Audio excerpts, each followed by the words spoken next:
Welcome to Girl That'll Preach. I'm Adessa Holden, and in this podcast, I invite godly women to share the passions that God has placed on their hearts. I can guarantee you, as you listen to this episode, at some point you're going to be saying, wow, that will preach. Because today I am so honored to be able to interview Jordan Pine, the founder, president, and CEO of Greenlight Operation. Now, the mission of Greenlight Operation is to strategically combat human trafficking through educational initiatives and to serve sex-trafficked women through a continuum of restorative care. They desire to see a world where human trafficking is just disrupted and survivors are completely restored. So I first heard about Jordan through my brother, even though we were attending the same church at the same time because of our travel schedule just being crazy, going to other churches. He actually found out about this ministry, and he interviewed her for the Man Tour Guide podcast. So as I was listening to the interview while he was putting it together, her story just jumped out at me. And your passion for women and just helping them, it just touched my heart. And right away I was like, I have got to talk to her too. So I'm just so grateful that you are here, that you're taking the time to share about this important ministry and how we can just help save women from this just horrendous cycle. So I'm not going to take up any more time because I want you to hear what Jordan has to say. So welcome, Jordan. You ready to get started? I am. It's great to be here. Thank you for having me. Well, let's start off by could you tell us a little bit about you, maybe some fun fact about you, a little bit about your family? Sure, absolutely. So my husband and we both met at Messiah College, that is now university, and really made Central Pennsylvania home, and have a little 1-year-old daughter, Rosemary, and I just love being parents to that little Spitfire. But Central PA is home, and we both really were called to the area in our respective ministries, as neither of us were originally from this region, and we call ourselves Messiah transplants, but we are incredibly grateful that the Lord brought us to this region to run in the path that he had for us. And so my husband is an associate pastor, and for myself, we are now leading Greenlight Operation, but it's a family call. While I might be the leader of Greenlight, it certainly is a family call, and we are supporting one another in what the Lord has called us to. So it's a team effort, that's for sure. That's awesome. And when she says her daughter is adorable, she's not kidding. This kid is so cute. I love following you on social media and looking at this kid. She's adorable. Thank you. So can you kind of just tell us a little bit about Greenlight Operation and how it is helping women? Yes, absolutely. So when Greenlight Operation launched, it first launched as a result of an event that we did with the A21 campaign. They host a Walk for Freedom every year, which is an awareness event that takes place in cities all over the nation. And it's simply to say human trafficking is happening, and we're going to get involved and do something about that. Well, after this event, where we had about 250 or so folks show up to bring this awareness, really the question started to come forward of how can we get involved with this issue year round, and what services are currently available in our state as well as in our region, in that Harrisburg area. And as we started to dig into that more and more, we realized that resources are incredibly scarce in our state and our nation for human trafficking victims. In fact, statistics are still showing that in Pennsylvania, less than half of the identified victims of human trafficking have access to a shelter or any type of aftercare program. So less than half are able to receive service. And that's not even to speak on the number of people that haven't even been identified yet. For every case that is reported, it's estimated that there are 6 to 10 cases that are going unreported. So it truly, truly is a crisis that's happening, as intelligence agencies throughout the world have recognized it as the fastest growing criminal industry worldwide. So as we started to recognize this problem, it's one of those of, oh my goodness, what part can we actually play in this? What can be done? And we realized that education is one of the stepping stones to a solution. And so we began educating the public as well as public figures, our law enforcement. We were providing one-on-one consultations as well as seminars for police, medical professionals on how can you in your workplace, no matter what it is, identify cases of trafficking, and especially for our youth, because we've provided trainings to young people as well. How can you protect yourself online and prevent a case from happening to you? So we want to prevent cases. We want to educate the public so that they can better identify potential victims, as even with the recent state report that came out this past year worldwide, we saw a 24% decrease in the number of cases of human trafficking that were reported. And much of this was linked to lack of education and community members not knowing what to look for and what the signs of trafficking are. So that's 24 less. Good thing or a bad thing? That's a bad thing. So that means that there are still victims, but they're just not getting recognized. So we were seeing statistically, only about 1% of slaves were getting rescued. It has now jumped down even less than 1% getting rescued. And that is mostly due to lack of education on the issue and not knowing the signs. So then we really have a two-prong approach, that education prevention side of things, but also restoration. We want to see those who have been trafficked see and have that full restoration and place to heal. And so we recently purchased a beautiful home that is going to house up to 6 women, where we can provide long-term care and counseling and trauma therapy, but also job skills training and life skills coaching, so that once they graduate our program, they can live independently and sustainably. We really want to see that whole healing. And as a faith-based program as well, we're introducing them to the true healer. Now, being a Christian isn't a requirement to be a part of our program, but we're certainly going to share about our faith, and we're going to share about who God is and his goodness. And so that education and restoration is really a big part of what we do. So along the educational side, could you just kind of tell us exactly what you mean by sex trafficking? Exactly what are you rescuing these women from? Yeah. So with education, and so I should clarify as well, we're not rescuing women from the street. So primarily what we're doing in the education and restoration is we have our referral network. So police and social services that direct those that have been trafficked to us. So we're not actively doing those rescues. But sex trafficking, or human trafficking in general, is modern day slavery. There has to be one of 3 things present, and that is force, fraud, or coercion, and somebody else is profiting off of that person. So for sex trafficking, it's usually a commercial sex act that's taking place while somebody else is profiting off of that person, and they're using force, fraud, or coercion to make them do this. So there is a little bit of that difference. Now with minors, it's a bit more broad in that our law does not recognize consent for anybody under the age of 18 for any type of commercial sex act. So that would even be, clothing getting exchanged for sex. That could be makeup getting exchanged, tickets to a dance. So guys, it is happening in our schools, and it's much more prevalent than we realize. It's also happening online. With the pandemic, we saw an increase in online trafficking, as traffickers don't even have to leave their house, and they can groom 20 plus people at a time without even leaving their home. So all of that to say, human trafficking, modern day slavery, somebody is profiting off of another person, and sex trafficking has to do with those commercial sex acts, as somebody is sexually being exploited for the profit of somebody else.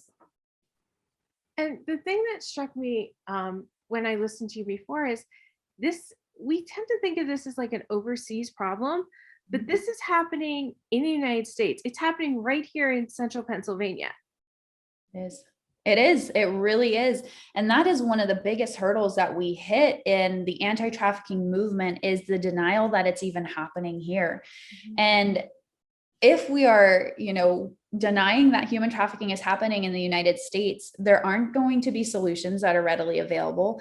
And we're going to continue to ignore potential victims that are right in front of us. And so 100% trafficking is happening in almost every single community, even those we may recognize as being that safe, leave it to beaver kind of place. And trafficking, though, it's not like the movie Taken, where you're seeing this huge abduction scene taking place and somebody's, whisked away and sold into the sex trade. Rather, it's often a lot of manipulation through relationship. And so 80% of victims know their trafficker. And so a lot of times we think it's a stranger or that it's this abduction. But 40% of that 80% who knows their trafficker is being sold by a family member. And that other 40% is being sold by a romantic partner. And so this is where knowing healthy relational boundaries, especially with young people, and what is healthy, what is not, what boundaries do we need to have in place as parents, even with our children, is they're entering this online world, even for education. How can we prevent this from happening? And so anyway, it is happening here. Our police, as education is increasing, are realizing how many cases are truly here, and they're starting to get a little bit overwhelmed with that, which is why now more than ever, we need to have these aftercare programs in place. It is mind-boggling to me as I listen to you. I mean, I realize it's happening, but it still blows my mind that women and young girls are going through this. Yeah. And just for those who are listening, can you clarify what you mean when you say they are sold? Like, how does that work in the States? Like, it varies. So they could be getting sold through maybe strip clubs, where if they're performing sexual acts, in the back rooms, kind of under the table sort of a thing. It could be happening at house parties. Some of our more wealthy communities, it's known that maybe a few ladies will get dropped off at a house party. And we had one survivor share with us that she was dropped off we know the neighborhood, very nice neighborhood, $1 million homes. And she said there were about 30 men that were at this party, and there were 2 or 3 victims that were dropped off and forced to service all of those men that night. And so they were paying the trafficker the funds of the services that were being provided.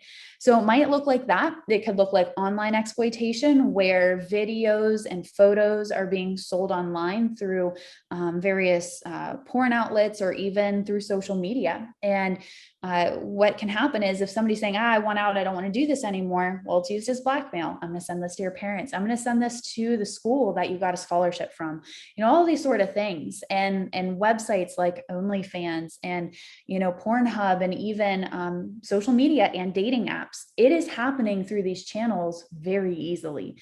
And so it's not necessary a woman standing on a street corner getting sold that way. It could look like she gets dropped off at a hotel, and they know the hotels that are kind of in on it, and what manager is going to take a cut that night and not say anything to the police, and they get dropped off at hotels, truck stops. I mean, really, there's no shortage of ways or clients that they're going to. But reality is it functions on basic economics. Where there's a demand, people are going to supply it. And so the reality is while there are people being sold, we have to remember there are people that are buying these women, and they are buying these children. And so if that is happening, it's going to continue to happen, where traffickers are finding more victims to meet that need so they can make more money. But if we really hit the demand side of things, especially, and education is one of those big components, we'll naturally see a reduction in cases that take place. It breaks my heart to just hear you say that. But while you're talking about the demand, we have to remember as Christians, and this also blows my mind that we have to say, as churches, we need to be preaching against being on the demand side. We need to be preaching against pornography and against going to these kind of parties. And this is the world we live in today. And as a church, we need to be speaking out about these things. Women's ministries, we can't just continue having tea parties and, fun times. We need to be talking about these things. and encouraging women to not be participating because women are participating in things they shouldn't as well. And, raising your kids not to participate and supporting ministries like yours, because this is the real world and it's so very important. And I'm just so proud of you for stepping into this and educating all of us and being there for these women. I love this ministry. Thank you. Yeah. And I would say too, your challenge to that on the front of, we've got to do something in the church. We need to do something. Many survivors that I've interacted with have gone to church during their time of exploitation. And so being a safe place where victims can come forward and make those reports, and even a safe place where, we're not shaming people for the lifestyle that they're in, but rather offering that life raft, so to speak, and educating our youth. Do our youth know that there are mentors available in the church that would love to take them under their wing and be that relational connection, so they're not feeling so isolated that they're looking for relationship online and they're looking for relationship with dangerous people. But are we stepping up and loving one another and being that emotional and relational connection that many victims are seeking, which ultimately ends up being, something that could be exploited. And so those are, there's so many different potentials, but I just love that challenge that you provided. And I think it's incredibly important. So I did not give you this question ahead of time. I'm going to ask you anyway. How can we teach women and young women not to become targets? Like, what are the things that they should be looking for? Yeah. So education is empowerment. And I know, having worked in student ministries for many years, we get touchy on talking about relationships. We get touchy on talking about sex. Reality is God created sex, and we as the church need to educate on how is sexuality supposed to be expressed? How is it supposed to be within a covenant of marriage? And are we talking about that? Because reality is, the first person to expose your child to any type of sexual content or information, that typically becomes their frame of reference in which they filter all future questions through. And so when we're looking at the average age of exposure to pornography being 7 to 11 years old for boys, and if we're not, as parents, talking to them about how do we guard our eyes and our heart and our mind, and what are, things that might come up that we need to say no to or turn away from. It's uncomfortable, and there are age appropriate ways to do this. We're not saying, lay it out to them as you would with a 25-year-old. You want to be careful, but are we providing a safe place for those questions to be asked, so that they're not going to their friends in the locker room and asking them what something means? And so they're not going to that stranger who has been showing them things that they shouldn't. But I would say the best way to empower and equip and prevent is open conversation with your daughters, with your sons, and really ingraining what healthy sexuality is and how God intended it to be, so that culture is not then taking the wheel and training and teaching our children because we were scared to talk about it because we thought, oh, this is dirty. It is a fact of life. And on my end, you can't start it young enough to start those healthy conversations. Okay. And I think parents also need to hear what you're saying and watch what your daughters are putting on social media, because there are predators out there. So be careful what your young girls are putting out there. Yeah. And I think, if you're a mom and you've got sons as well, what are our sons consuming, and what are, because it goes two ways of, daughters, don't put yourself out there, so to speak, but sons, guard your eyes and be an honorable man. And so those are things that we need to also ingrain in our boys. Yes, I totally agree. So can you share a testimony or two of what has come from Greenlight Operation? Yeah. So I've talked a lot on the educational side, and that's primarily because that is what we've specialized in over the past few years. We are newly entering into the season of restoration as we have our home, and we're beginning to build out a team that will provide counseling and therapy, but we haven't done a whole lot as far as the hands-on healing process yet with survivors. So that's why I've been speaking more to the educational component. That is coming soon, and I'm very excited about that. But we have interacted with survivors throughout these years, and we've been working to connect them and refer them to programs that are open and able to meet those needs. But in the educational realm, we had a chance. I'll never forget this. We had a gentleman in the police force who had been working for about a decade, if not more, as a sergeant, and came forward and said, "Hey, I personally would like more information on human trafficking. Can you educate and teach me?" He did this in his own time. And so we provided a one-on-one consultation. It was supposed to be like 45 minutes to an hour. It ended up going for a few hours. It was great conversation though. But he admitted that the extent of his training was from the movie Taken. And for us, it was eye-opening to realize that those that are on the front lines either just don't have the time to continue education on some of these topics that aren't required, or their stations don't have the funding to pursue more education. And so we provide free consultations, free trainings. We don't charge anything for it. Our donors are what are helping support us so that we can keep that being free. But a week later, I got a call from him and he said, "Jordan, we're following the steps that you recommended. There was a suspicious massage business that went in." And he said, "We're looking into it to see if this is potentially a front for human trafficking." And so we, rehearsed a few of the steps that he was going to take. Here are some things to look for just as a reminder, and didn't hear anything for a little bit. Well, he showed up to a training that we were doing in person, actually at CLA. And he was like, "Jordan, you're never going to believe this." He's like, "We followed the steps. We did what you said." And he was like, we sent our people in, and he said, "We busted it." He said it was a trafficking ring. He said, "Not only was this place shut down and we were able to rescue, I want to say it was like 15 or so women. I can't remember the exact number."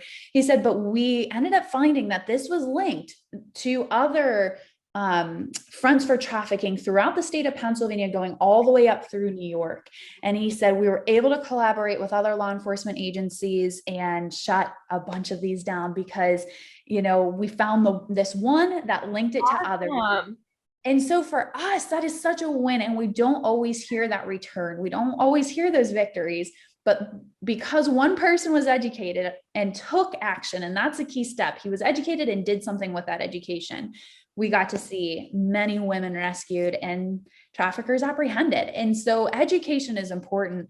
But that is one that will always stick with me. We've had survivors come forward after seminars and say, "You just explained my relationship and I need help." And so we've been able to work through those as well. And those have even happened in church settings.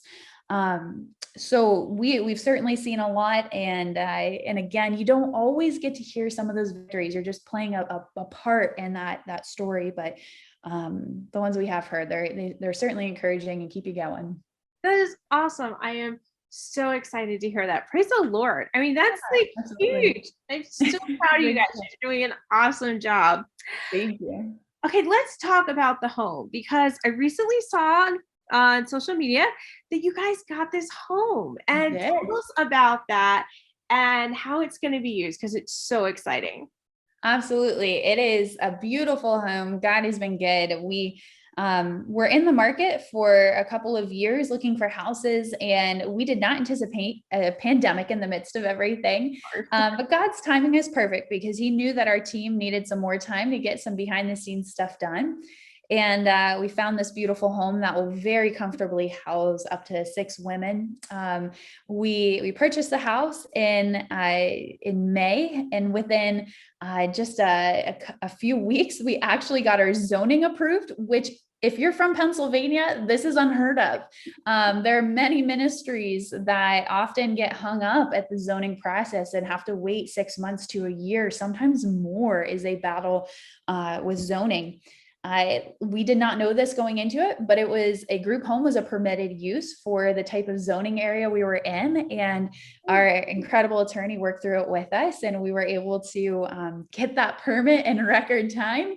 And so we've been plugging away at renovations and working to do painting and carpet removal and all those fun things to get the house ready and really beautifying it so that we can show the women that are coming to our home that we value them and we love them so much that we're really providing quite a beautiful setting for them to heal. It's a peaceful home. It's in a while it's very accessible to a lot of the major amenities that we're going to need, it's, in an area that is nice and wooded and pretty, but not, far from, first responders or things like that, if it's ever needed. And so, in the work we do, and as we tell volunteers that are coming in, we're putting that value into the home that gets translated to these women to show that you matter, you are loved, and here's finally a place for you to rest, for you to heal. And our team is going through some training with the Institute for Shelter Care, and we're completing those courses here this fall so that our team is trained and equipped on how to deal with this very specific type of trauma, but also how can we partner and work with these ladies while not enabling, but we want to help them set goals and get those done so that they are set up to live that independent and sustainable life. That is awesome. So here's my question. How can we, as women who are listening to this, help you? What do you need? How can we help you welcome these ladies into your home? Yeah. Oh my goodness. So prayer is huge. We are treading on dark territory. The enemy, for however long these women have been exploited, it's different for each person, has been trying to steal their value and distort their value is being made in God's image. And so as we're doing that restorative work, it's so important for us to be covered in prayer for the home, for the women that we haven't even met yet to be covered in prayer. So please be praying for us. But if you have a skill set that you would be interested in volunteering with Greenlight Operation on, whether you live near central Pennsylvania or not, we do have remote opportunities. For those that are local and maybe want to help and volunteer at the home, whether it's gardening or painting or whatever that might look like, we would love to have you help us with that. And then of course, financial support it goes such a long way as well. We just discovered some leaks, unfortunately, in the roof and are currently trying to fundraise $25,000 to repair our roof so we don't have significant damage to this beautiful home. And so if you feel it called on your heart to support the ministry, whether it's for a one-time project or year round, we would be incredibly grateful for that. It's going to take a lot to invest and provide the care that we're going to in these survivors. Well, I just want to encourage you ladies that find a way to help this ministry. This is a ministry we completely back, we completely believe in. It is backed. Most of the board of directors come from our home church at CLA, right? Yep. So the people who are running this, they are good, solid people who just want to help women, and they need your help. And we believe in this ministry so much that Jamie and I are supporting it financially as well as in prayer. So please get behind this ministry, help her. If you have a skill set, help volunteer. If not, let's get that roof put on as absolutely soon as possible and as pain-free as we can for them so they can help women. So thank you. So this is what I like to call my soapbox moment. What is the one last thing that you just want to share with women listening to this podcast? Yeah, the thing that I would share is that everybody can play a part in this. It seems like just an overwhelming issue when we look at the statistics and when we look at the number of cases that exist and more that keep getting discovered. But the thing that I tell my team is that it only takes one. And whether that is we are investing in that one survivor and putting into her what we'd put into the thousands, it's breaking it down into small doable pieces. And it really only takes one person to make a difference as well. Now, we're not going to solve all the issues. Greenlight Operation is not the end all be all when it comes to combating human trafficking. We are a piece to the puzzle and offering just some solution. But we encourage you, if you're not sure where to get started or what part you can play, maybe it is, for you, it's a matter of, okay, where do I shop and where are the goods that I'm buying coming from? Are they being made from ethical places, or is it potentially supporting child labor? Is it potentially supporting,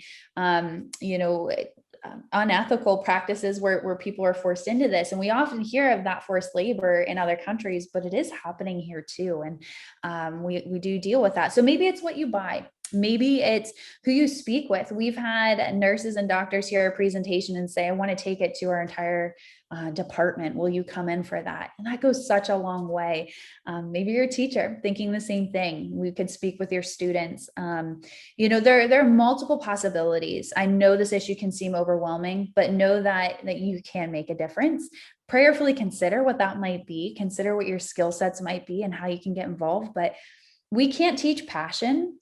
But if you are a passionate person for this issue, we can teach you the skill sets of what you would need to get involved. And so I encourage you, reach out to us. We would love to connect. And we've got a contact form on our website, which is greenlightoperation.org. But we take it a step at a time, but we serve the mountain mover. And so, we lean into God for that strength. And if you're feeling pulled into this, we would love to talk. That's awesome. So greenlightoperation.org, is that correct? Yep, and I'm assuming we can also help with the roof there. Yes. Yep. Yes. So there's a link there to be able to help. And I just want to thank you so much for coming today and sharing about this ministry. Like I said, it blows my mind, but at the same time breaks my heart to think about women and young girls trapped in these circumstances. And I just appreciate you and your husband and your family that you've answered the call to reach these women and to help them come to Jesus and help them find restoration in your lives. So thank you so much for all that you do. And thank you for coming on today and sharing with us. And again, I just want to encourage you, if what she said today touched your heart and it just blew your mind too, and you're like, I want to help, go to her website and find a way to support this ministry, to get behind this ministry and help them help women. Mm-hmm. So again, thank you so much for coming on today and for sharing with all of us. It was an honor. Thank you so much for having me. And please, whether it's to get involved or maybe something hit a chord and you're like, oh, I may have recognized something and didn't realize it, please let us know. We'd love to connect. But thank you so much for having me. Well, thank you. And I also want to take a moment and say thank you to everyone who watched or listened. If you like what you heard today, go ahead and share this to your social media. Let's get this on all of our platforms and shared so that more people can learn about what Greenlight Operation is doing. And also, if you leave a 5-star rating wherever you listen to your podcast, it helps more people be able to hear what we're talking about here. If you want to learn more about our ministry, you can go to adessaholden.com to learn about our books and resources, or like the Adessa Holden Ministries Facebook page or YouTube channel. So that's all we have for today, ladies. We will see you next time on Girl That'll Preach.